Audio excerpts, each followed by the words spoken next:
There is no doubt that the world is changing rapidly and a new world order is emerging.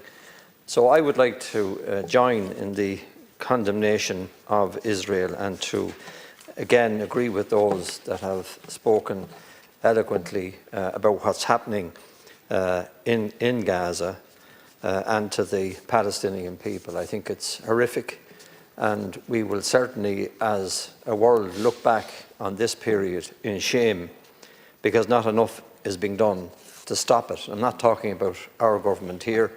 I'm talking about collectively throughout the world. It's absolutely horrendous to see Israel get away with what's happening without, it would appear, any concerted effort by America and the other big countries that take a lead in this. And it is extremely sad and shocking to see what is going on. On the security side, as far as Ireland is concerned, I just wonder how well prepared we are. And I would say that we're ill-prepared for anything. So we're not a major force in terms of participating in wars or as an army. So we need to look at what we're really talking about here. We're mainly peacekeepers. And if you look at that role and the achievement of the Irish Army in terms of being recognised as peacekeepers and celebrated as such, and you look at the infrastructure that is there or not there around that and the training for it. In Kilkenny, we are lucky to have James Stephens Barracks, where almost 500 men and women are there in training, being prepared as the future Defence Force members. And some investment has taken place over the years, but certainly not enough by a long shot. For example, we're now planning a new medical centre there to look after those that are going overseas on peace missions or to participate in other matters relative to the working of a defence force. And it's only now that we're putting that in place. And the government still have not made a decision in relation to the appointment of a nurse on site at James Stephens Barracks. So they employ, through the agency, and no doubt at a higher cost, a nurse for the last decade. And in spite of the best attempts being made to rectify this, it has not happened. Every visit of a Minister for Defence to that barracks has been approached in relation to that position. Again, in relation to the purchase of equipment, we're way behind in terms of our modernising what we have as our equipment to do anything, any participation. It is dated, there is not enough of it, and we haven't got trained personnel to deal with the newer equipment that is now coming online. The living quarters in barracks is shocking, and a lack of investment over the last 10 years, I could say, has led to these quarters being reduced to nothing but a basic bed for a member of the armed forces. Is that what we think of them? If you just put this in context about what we're saying, terms and conditions for the armed forces. Okay, we've increased the investment 1.1 billion to 1.5 billion up to 2028, but that's a paltry sum by comparison to what is actually needed. And I would say that the Minister should, in barracks like James Stephens in Kilkenny, should Ask what is required for the men and women that are there, 500, and deliver it without any question.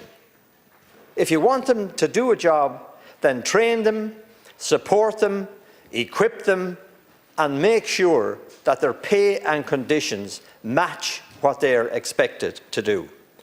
And we have failed to do that. So that's on the security front in terms of our army.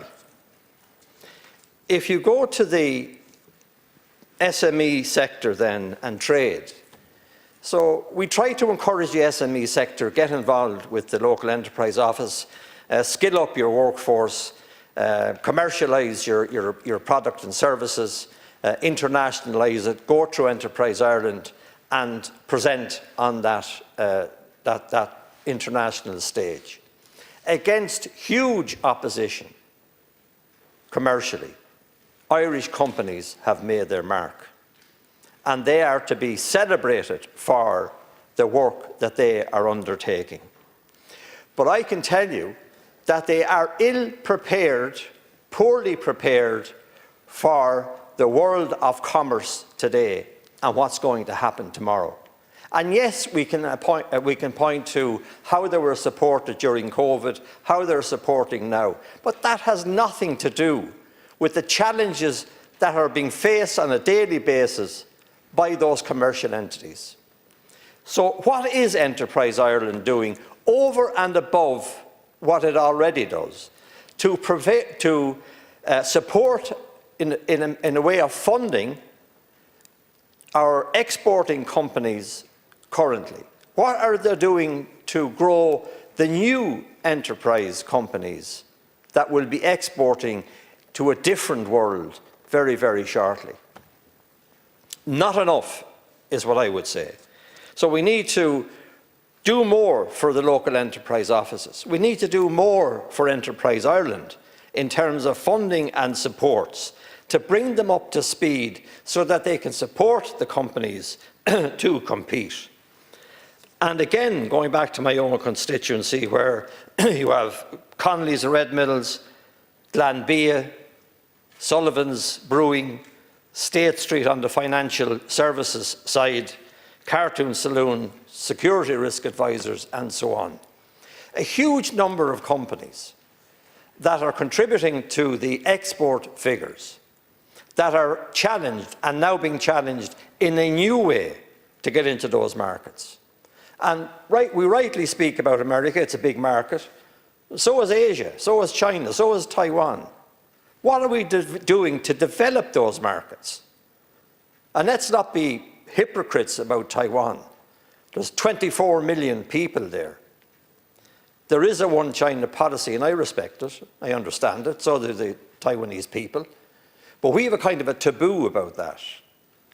And we need to lift it and ensure that we have a presence there so that we can access the Asian markets and do the best we can to support the companies that we have out there. If something should go wrong, for example, in the southeast, 9,000 to 10,000 jobs are at risk. 2,500 jobs would be at risk in County Kilkenny. And that's to do with exports, exports of whisky, exports of all sorts of goods and services. And quite frankly, I don't think that we are prepared. The last point I will make, to show the basic necessities of trade. Listen to the Irish Road Haulage Association. We have no state-controlled quality certification for diesel.